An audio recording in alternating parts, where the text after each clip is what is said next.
Well, for more on how tariffs and counter-tariffs will impact global trade, let's bring in Harry de Gorter.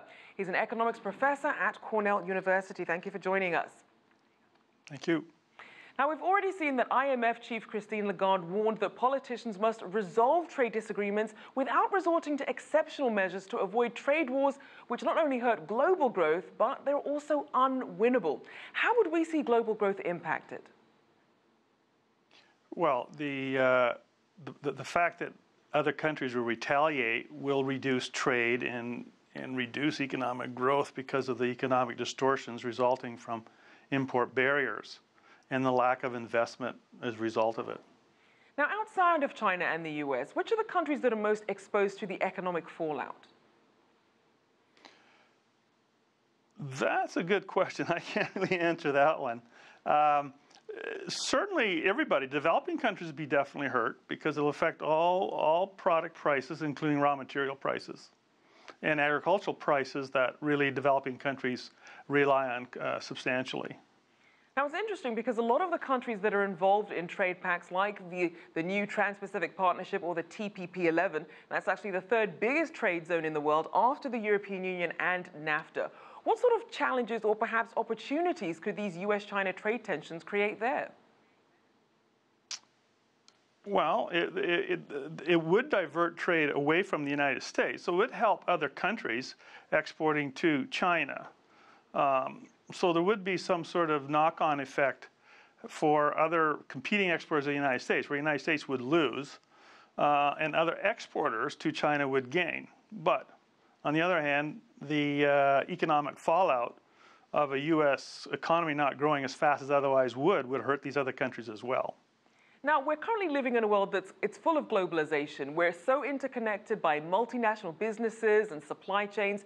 How realistic is it that this would escalate into a full-blown trade war rather than having cooler heads prevailing?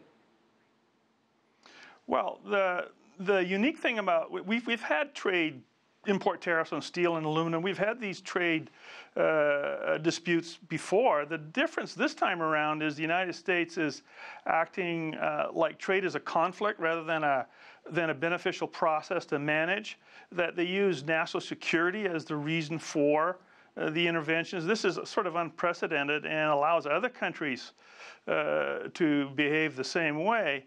So the United States is bullying and arguing that they're being hurt by the very multilateral rules they try to create. That's a new, unprecedented approach to trade relations we've never had with any other president in the past decade. So this makes it different and makes a lot more uncertainty and can create economic fallout far different than previous incidents of this nature.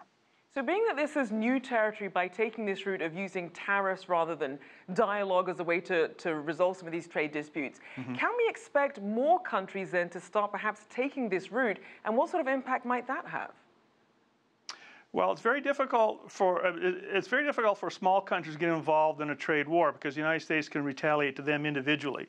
So you don't expect Canada or Mexico to behave like the European Union and China is now because they're too small. Only large countries can play this tit-for-tat tariffs, and they're doing it. And hopefully, as you said, cooler heads will prevail. But I wouldn't expect it to spread to other countries. All right, thank you so much. Okay. I'm sorry, we'll have to leave it there. Thank you, Professor Harry de Gorter there of Cornell University.